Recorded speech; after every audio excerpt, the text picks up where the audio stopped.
Why have you come here? Only fools and criminals come to this planet. This is a dangerous place.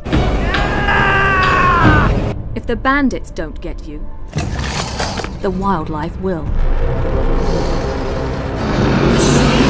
You won't last long here. Not without help. Not without guns. A hell of a lot of guns. Why have you come here? You're looking for the vault, aren't you? You won't find it. I'll tell you the same thing I told all those who came before you. It doesn't exist.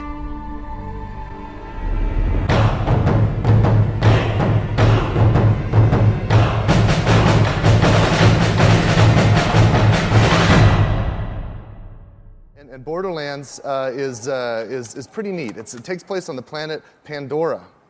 And we're going to go ahead and get in the vehicle, guys. Mark here on the right is or on my right, he's a soldier class character named Roland, and Mordecai is a hunter class character.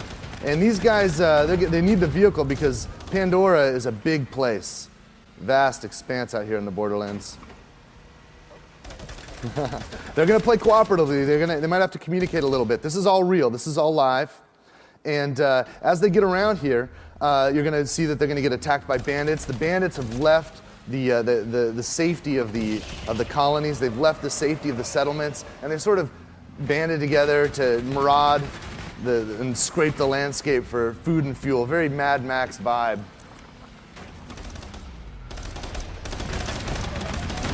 And we're in an area called the Barrens. This is a kind of a desolate place. When we first presented this game in the back room at the Leipzig Game Convention in Germany last year, we showed a totally different location. We showed a place called the Salt Flats, thousands of miles of bright and clear salt plains. We also visited the settlement of New Haven, where we met Administrator Helena Pierce. Pierce has actually given us a quest right now. This is we're in the middle of one of many, many quests that you'll go on in Borderlands. The quests are strung together in a grand adventure. Nice roadkill. Those skags are great roadkill. They're kind of tough in packs when you're on foot. We're going to have to get on foot now, get out, and we're going to go into the Iridium Mines. And the Iridium Mines are where the bandits have taken a bit of alien technology and artifact that we're after. This quest that we're on is to recover this artifact. Skags on foot are a little more of a problem. They've got a really armored carapace. They're kind of like mad cows, but they're an alien wildlife, and there's a lot of interesting alien wildlife you'll have to contend with. You see, Pandora is a harsh place. It's a violent place. It's also a bit lawless. Nice. Now you'll notice that Mark is equipped with a rifle, and he's also, there's a little bar on the bottom of the screen there. It says level 11, and that's his experience and what level he's on. As he plays the game, as he has more experiences, he'll get more comfortable and more capable at this, and his character will grow. Unlike most first-person shooters we play, our characters will evolve. They'll be different at the end than they were at the beginning. That's an alpha. It's a tough one. He's big. He's going to be harder to take down. You're going to need good equipment for it. Now, Mark's using an assault rifle. This is just one weapon. Mark, do you have any other guns? That's a shotgun. And one of the neat things about Borderlands is there's a lot of loot to pick up. Ooh, nice. And we leveled up. Roland's now level 12. His proficiency with that shotgun just went up, so now he's able to aim it better, maybe reload it faster. He also has some hardware augmentations to his body, and you can use a software interface to affect things like how fast he is, or how high he can jump, or maybe how quickly he could reload his weapons, or maybe how accurate he is with them. And these software interfaces are useful. Now we're going to go deep into the Iridium Mines. As we go down, I want to point out that there are 2 players playing cooperatively. When you get online, you can play with 4 players, and your character is persistent. If Mark is halfway through the game, let's say he's level 12 now, and he convinces one of you to buy the game, and you're just starting out, he can actually join in with you. And he'll be level 12 with all the stuff that he's got and all of his skills, and you'll be at the beginning. Go ahead and use that software interface there. And go back over, change to your reload time. I noticed the reload on that rifle is slow. Okay, so we're gonna trade accuracy for reload speed. There's a lot of different skills and skill trees. That's we call those skag piles. The skags sometimes eat bandits and other guys they find out there, and then they vomit up their bones, and sometimes you can find some good loot, if they had like orb shields or storage decks with them. This container is a great place to find some loot. Let's see what kind of drops we get here. Wow, that pistol's got a blade on it. That's pretty fortunate. There are a lot of guns in Borderlands. There's a lot of equipment. When we presented the game last year at the German Game Convention, we talked about 500,000 guns. There are over 500,000 weapons in Borderlands. This is a Jacobs revolver. I like the Jacobs guns. They've got wooden stocks. Wood is very rare on the planet of Pandora. There's no trees, so it has to be imported. Go ahead and we're gonna cheat now. Go ahead and throw out a gun. Just spawn it, just spawn a bunch. We'll just show you. Every single one of these guns is different. They're procedurally generated. No development team on the planet can create 500,000 weapons within the time and budgets that we're dealing with here. We have created software that actually creates these things for us using rules. Every manufacturer of these weapons, like TDO and Vladoff and SNS and Dahl, these guys all have rules and materials that define what's available in this world. And we're always looking for better stuff. That's pretty sweet. Nice scope on that one. You'll also notice that some of these things have some different color to them. There's some blue on that. This guy might have an electrical effect. It's kind of a secondary effect when we hit these guys. Fire this weapon a few times. I noticed this is a rifle that actually looks like it has a revolver. Reload the thing. Look, it's like a revolver load. I've never seen that weapon before. That's pretty neat. And I'm discovering new things all the time as we play this game. Now this is real, this is live. Now we're not done yet. We're actually pre-alpha still, so the game's amazingly far along for where we are in development. Oh my God, he just blew the top half of that guy off. It's extremely violent, guys. You're gonna see, it's M-rated. You're gonna see lots of blood and gore here. Melee. Oh, he's dead.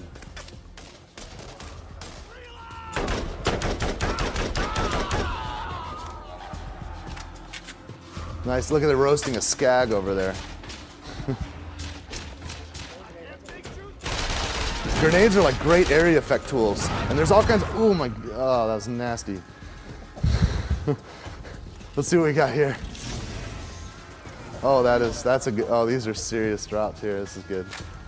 Now he can tap the X button to throw things into inventory, so when he gets back to one of the settlements later, he can sell this stuff, or he can hold the X button to immediately equip it and use it. And we've come up with all these little interface niceties. Mordecai, Simon over here, just flipped pulled the lever that kind of opened the makeshift barrier that the bandits have created. We're going to dig deep in these iridium mines. You see, the bandits didn't create these mines. The original companies that came and settled Pandora built them, but they all left because this place is a bad place. Nobody wants to be out here unless you're trying to get away or you're looking for something like our heroes are. And we're going to dig deep into this area. But this is just one of many, many locations. This is a vast world, and you can explore this world as you wish. And you can dig deep into some of these mines to go harvesting loot, or hunting, or accomplishing quests, or you can be on the surface and explore around, and all kinds of different terrain and interesting experiences out there. Really, really cool stuff.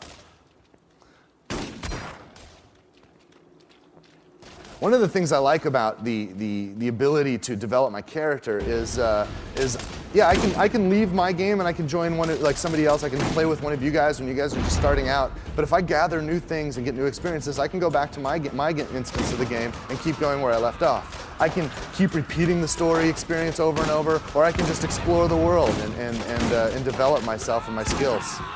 Simon's weapon has an electrical effect. You see that? That is awesome. And there's all kinds of interesting things. You'll see some guns with a green look, and you'll actually be able to use acid effects on guys and melt their faces away like Raiders of the Lost Ark. It's pretty neat.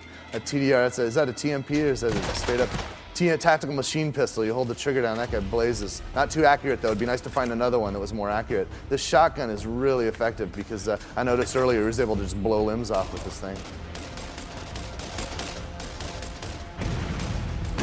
That was a Merv grenade. It actually explodes, breaking it into little pieces, each of which explode, and just completely took out this camp. These guys have got tents set up here. This game is very dynamic, very systemic. Every time we play this, things are a little bit different, both in the equipment that we're discovering and the enemies that we encounter. You know, some of these enemies, oh, he's just a torso now. Some of these enemies, they've been protected by orb shields, and you'll see like when he shoots them, you'll see like a little blue protection there. His bullets aren't actually getting through until that orb shield goes down. But when he defeats them, he can pick up that equipment and he can use it and get better orb shields himself, get better. It's a tough spot. Once he breaks through that orb shield, oh, nice reload. Oh, they just disintegrated that guy. That's, yeah, it's, your proficiency went up with the shotgun though, that's good. That guy's got an orb shield, he's tough. He's also got a helmet. Don't, Now, again, we're digging into this mine looking for this alien artifact. And these characters, there's actually a number of different classes you can choose from. We're looking at 2 of them today. And these characters are on a larger adventure, and each quest is part of that. And as we dig deep into here, we'll get a glimpse at these guys. That's a Vladoff. Pretty neat weapon. Those guys are really rapid fire. Rolling. Mordecai is such a badass, even though he wears a skirt. All right, a kilt. Freedom!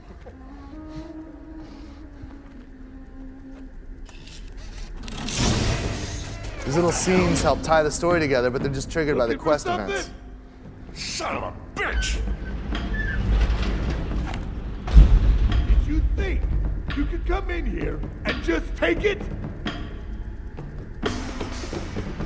Any last words?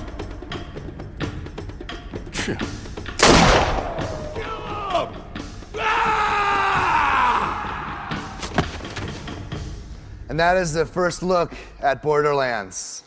Thank you very much.